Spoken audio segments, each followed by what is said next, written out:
Welcome back. Directorate of Vigilance celebrated Vigilance Week on Monday in Panji and urged people to be vigilant and come out with cases against corrupt officers.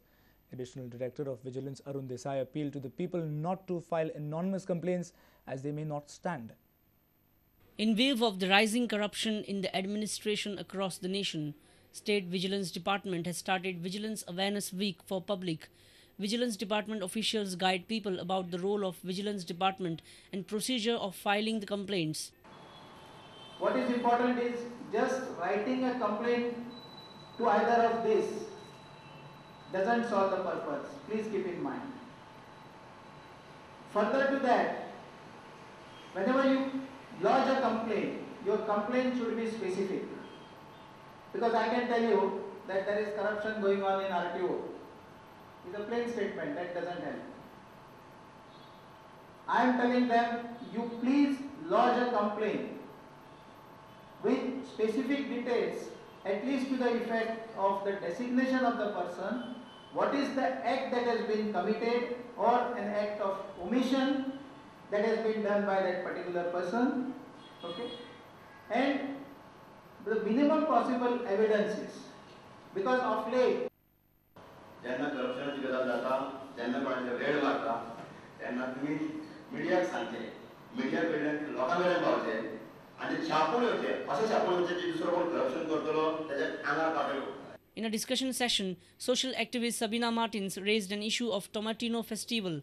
Sabina said that Tomatino Festival in Goa is a case of social outrage, especially in a country where food security is a major issue. All these tomatoes and food stuff goes to this wastage kind of a thing. The price also rises. Already the public are reeling under price rise. We've seen what has happened when the fish goes to the five-star hotels. We don't get fish at cheap rates. Now the tomatoes and the vegetables also going to go the same way. So, as a public, here I'm lodging a complaint. If need be, I will also give it to you in writing. Director of Tourism Swapnil Naik, however, replied to this controversy very cautiously. He claimed that government is not backing the event financially. A reporter from Panji, Basuri Desai, with video journalist Sarvesh Veluskar. Now we have news from sports.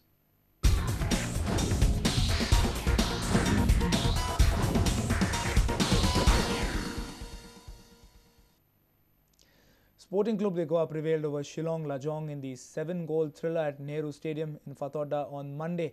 The Flaming Orange won 4-3 to register their first victory in the 2011-12 I-League after the early two matches had ended in a draw.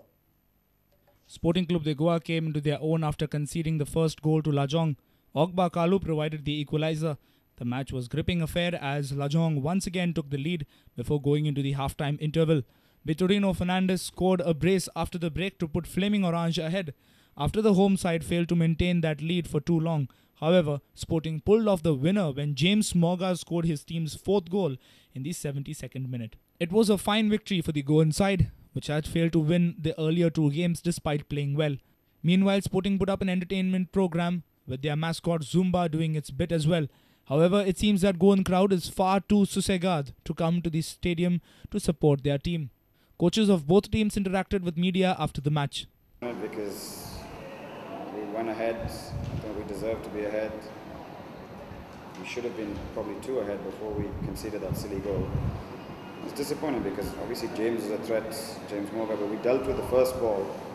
We just didn't come out quickly enough outside the box, and then we just let Kalu get the ball, turn inside the box and shoot. So that's a little, it's disappointing. This is very important match to us because we played the first match, second match draw, and the home ground, we are playing at the home ground winning is very important, and this is my first victory in this I-League. This is very important and I feel happy.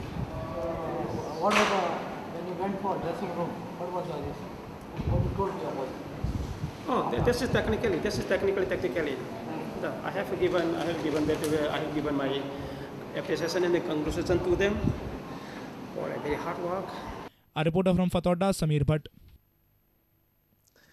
Training budget of over 6 crore rupees to prepare Goan athletes for upcoming Lusophonia Games and National Games has been approved by the government. This was one of the major decisions taken at the Sports Authority of Goa's annual general body meeting on Monday. Asian Beach Games 2018, regularization of staff, rebuilding of Bandodkar ground, artificial turf and roofing of Tilak Maidan were also discussed. Biggest decision would be about the coaching for Lusophobia and national games, in which a proposal for 6 crore 69 lakhs to be spent on the sports persons for the next 6 months for preparing them for Lusophobia and national games have been approved. It will go to government for allotment of budget and it would be done over a period of next 3.5 years. Another major decision is holding of Asian Beach Games in Goa in 2018, regularization of staff, regularization of coaches, upgradation of coaches, and then putting of the artificial turf at Tilak Maidan, the roofing to be done at Tilak Maidan. All these issues have been discussed and have been approved. We have enhanced the grants that is being given to sports clubs and sports associations.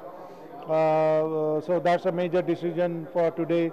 Then a lot of posts are created for the technical cell of SAG, which is executing the jobs of the Directorate of Sports and Youth Affairs. This is the site of the old Bandodkar football stadium. The rebuilding of this facility was discussed at the meeting in view of the burning need of Tiswadi people for a football stadium in Panji. The government has now decided to build a small stadium here. This stadium is not a part of the games. Executive Director of SAG VM Prabhu also gave details of infrastructural decisions pertaining to the Lusophobia and national games. 3 projects to be tendered in the month of November. Early November we are tendering 3 projects. That's a major decision taken. Apart from 3 projects at Pernem, MCC and Patoda, there will be 2 more projects taken up urgently, and that is basketball stadium at Goa University and volleyball stadium in Shiroda. What about the land acquisition for the volleyball stadium at... Volleyball is being expedited by the Directorate of Sports and Youth Affairs. The Town and Country Planning Department has already granted their NOC for the site, which is chosen for the volleyball stadium. So all in all, it's a win-win situation. Our sports reporter Nikhil Pereira with video journalist Sushant Pearl from Purvuri. And with this, we have come to an end of this news bulletin. Keep watching Prudent Media. Goodbye.